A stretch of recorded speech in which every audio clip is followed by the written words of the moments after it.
birthday to you. Happy birthday to you. Happy birthday, dear. এরকম করে বলো কেন? হ্যাঁ Happy birthday. আগের বারেও বলেছিলে এরকম। 3rd ফেব্রুয়ারি সরস্বতী পুজোর দিন ছিল আমার বার্থডে।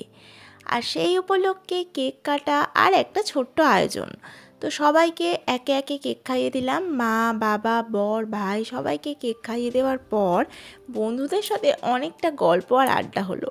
তো সব মিলিয়ে আজকের দিনটা খুবই স্পেশাল কাটলো। এই যে বর আমার দিকে দেখছে, তো ও ভাবছে যে সব কিছু তো ম্যাচিং কীভাবে। অ্যাকচুয়ালি এবারের আমার বার্থডে থিম ছিল পার্পেল, তাই কেক, ড্রেস সবই আমি কালার ম্যাচ করেই পরেছি। আর আমি সেনকো থেকে নিজেকে ডায়মন্ড নোজপিনটা গিফট করেছি। আর বর, বন্ধুরা, মা, বাবা, দিদা সবাই মিলে আমার এগুলো দিয়েছে।